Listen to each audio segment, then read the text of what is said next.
नमस्कार। इस वीडियो में हम जानेंगे फ्यूचर टेंस के बारे में, जिसको हम हिंदी में भविष्य काल कहते हैं। जो भी हमारे भविष्य में होने वाला है, जब हम उसके बारे में बात करते हैं तो उसको हम भविष्य काल बोलते हैं, future tense.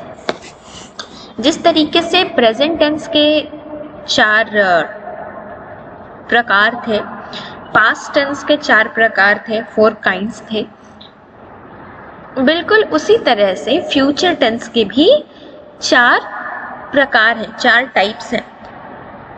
Future indefinite tense, future continuous tense, future perfect tense और फ्यूचर परफेक्ट कंटिन्यूअस टेंस। हम इनके बारे में अलग अलग तरीके से पढ़ेंगे। पहला है हमारा सिंपल फ्यूचर, मतलब फ्यूचर इंडेफिनिट टेंस। तो जिस तरीके से सिंपल प्रेजेंट और सिंपल पास्ट था, सिंपली उसमें कुछ भी नहीं करना था, ऐसा एस या ईएस ऐड कर लेते थे, बिल्कुल उसी तरह से सिंपल फ्यूचर में भी हम सिर्फ विल या शैल, ये 2 वर्ड्स होते हैं जिनको हम ऐड करते हैं। तो डेफिनेशन ये है कि the simple future is used to refer to actions that will take place after the act of speaking और राइटिंग।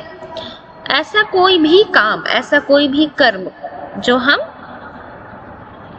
इसके बाद करने वाले हैं, है ना। अभी जैसे हम बोल रहे हैं, तो बोलने के बाद हम जो कुछ भी करने वाले हैं वो उस चीज को हम फ्यूचर टेंस बोलते हैं। जैसे आई शैल प्ले, मुझे खेलना है, तो अभी तो हम बोल रहे हैं कि मुझे खेलना है, लेकिन बोलने के बाद खेलेंगे, तो इसी चीज को हम सिंपल फ्यूचर टेंस बोलते हैं। और चूंकि ये इतना सिंपल है, हम इसमें सिर्फ विल और शैल यूज करते हैं। यस। नेक्स्ट है हमारा future continuous tense. Future continuous tense is used to describe actions ongoing in the future. The future progressive is used to refer to continuing action that will occur in the future. मतलब आप अभी वो काम कर रहे होंगे, yes, और करते ही जाएंगे, आप कंटिन्यू करेंगे फ्यूचर में, है ना। आप अभी वो काम कर रहे हैं, जैसे भी आप खेल रहे हैं, और उस अपने खेल को आप खेलते रहेंगे, अभी आधे 1 घंटे और चलेगा आपका खेल। तो जब हम ऐसी कोई बात करते हैं, है ना, कि आई शैल बी प्लेइंग, मैं खेल रही होंगी, इस टाइम पे मैं पढ़ रही होंगी, इस टाइम पे मैं जा रही होंगी, तो आई शैल बी प्लेइंग और शी विल बी प्लेइंग। यहाँ पे हम ing अपने वर्ब में ऐड करेंगे, अपने क्रिया में ing ऐड करेंगे, और विल शैल के बाद बी यूज करेंगे, be, विल और शैल के बाद हम यहाँ be यूज करेंगे। ये है हमारा फ्यूचर कंटिन्यूअस टेंस। तीसरा आता है हमारा future perfect tense. So the future perfect is used to refer to an action that will be completed sometime in the future before another action takes place. मतलब अभी हम खेल रहे हैं, ये हम अभी एक एक्शन कर रहे हैं, लेकिन जैसे ही हमारा खेलना बंद हो जाएगा, हम कोई और दूसरा एक्शन करेंगे, है ना, हम कुछ और काम करेंगे।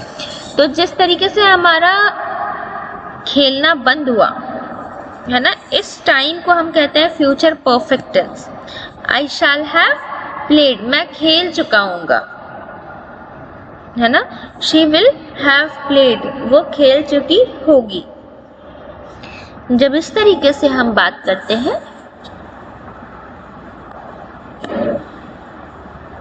तो हम हैव लिखते हैं। पिछले जब हमारा कंटिन्यूअस टेंस था, तो हम उसमें शैल बी लिखे थे और ing लगाए थे, लेकिन अपने फ्यूचर परफेक्ट में हमारे वर्ब में ed लगेगा और शैल विल के बाद हैव लगेगा। बिल्कुल इसी तरीके से हमारे past perfect and present perfect में भी लगा था। लास्ट आता है हमारा, लास्ट पार्ट है the future perfect continuous tense is used to indicate a continuing action that will be completed at some specified time in the future. ऐसा कोई काम जो आप कर रहे हो और आपका ये है कि हाँ आगे के 2 घंटे में कंप्लीट होगा आपका काम, वहाँ पे आपका स्पेसिफाइड एक टाइम आपको दे दिया जाता है कि इस टाइम के बाद आपका काम कंप्लीट होगा, हो जाएगा। तो इसके लिए हम विल शैल वैसे ही यूज करेंगे, हैव भी यूज करेंगे, बी का हम बीन कर देंगे और हमारा जो वर्ब होगा वो उसमें आईएनजी लग जाएगा, बिल्कुल उसी तरीके से जैसे हमने पास्ट परफेक्ट कंटिन्यूअस टेंस में किया था और प्रेजेंट परफेक्ट कंटिन्यूअस टेंस में किया था, बिल्कुल उसी तरह से ये पूरा हो जाएगा। ओके, ये एक छोटा सा चार्ट है जिससे कि अगर आप इसको याद रखें तो बहुत इजी होगा आपको ये जानने के लिए कि कौन से टेंस में हमें क्या यूज करना है। तो हम एक बार रिव्यू देख लेते हैं। जैसे कि अगर हम सिंपल फॉर्म की बात करें, अगर हम सिर्फ इस सिंपल फॉर्म की बात करें, सिंपल में प्रेजेंट में I play, past I played, future में आई शैल प्ले, है ना।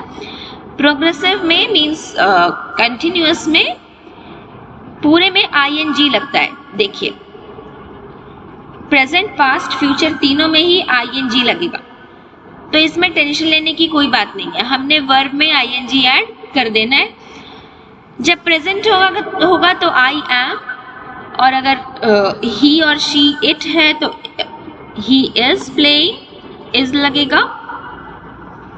जब एक से ज्यादा लोग हैं तो आर लगेगा। बिल्कुल इसी तरीके से आई वॉज प्लेइंग, यहाँ पे वॉज या वर लगेगा। फ्यूचर में शैल या विल लगेगा, और विल बी या शैल बी अभी हमने पढ़ा। तो ये बिल्कुल ही इजी तरीके से लिखा हुआ है इस चार्ट में, बहुत ही आसान है ये जानना कि कौन सी चीज कहाँ लगेगी। ओके, ये एग्जाम्पल है। मैं अभी आपको इसके बाद एक और चार्ट दिखाऊंगी जिसमें पूरे फॉर्मूलाज लिखे हुए। ये हमारा परफेक्ट फॉर्म में है जो कि बिल्कुल ही इजी है। आई इसमें हम हैव का यूज करेंगे, प्रेजेंट में हैव, पास्ट में हैड और फ्यूचर में शैल हैव। तो इसका जो हमारा वर्ब होगा वो सेम रहेगा। इन सब में भी हमारा जो वर्ब है वो अधिकतर सेम रहता है। बस जो हमें सोचना है वो हमारे हेल्पिंग वर्ब का चेंजेस है, बस वही हमें सीखना है। प्रेजेंट परफेक्ट कंटिन्यूअस में भी have been playing, had been playing and shall have been playing.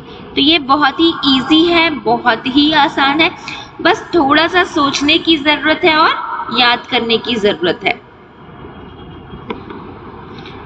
Okay, यहाँ इस चार्ट में आप देख सकते हैं कि इसमें सिर्फ आपके फॉर्मूलेज लिखे हुए हैं। जैसे हम वहां देख रहे थे तो आई एम प्लेइंग करके लिखा था क्योंकि उसमें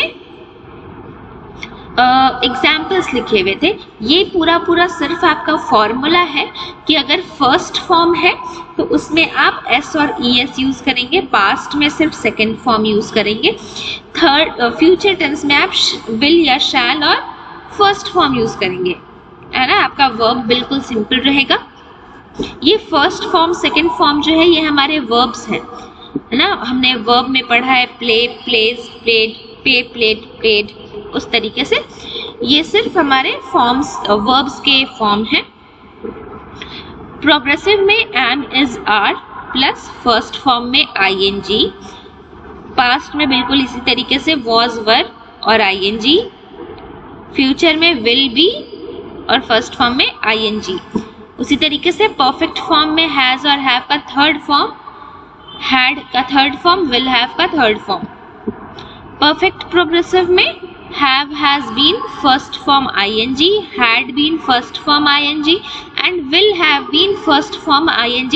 बिल्कुल उसी तरीके से है जिस तरीके से हमने अभी एग्जाम्पल में भी देखा है। ये एक छोटा सा फॉर्मूला है, अगर आप इसको याद कर लेते हैं तो आप किसी भी वर्ब को, किसी भी एक्शन को वहां लगा के और अपना सेंटेंस फ्रेम कर सकते हैं। और आपका सेंटेंस अगर आप इस हिसाब से फ्रेम करते हैं तो आपका सेंटेंस बिल्कुल परफेक्ट होगा without any grammatical mistake. Thank you.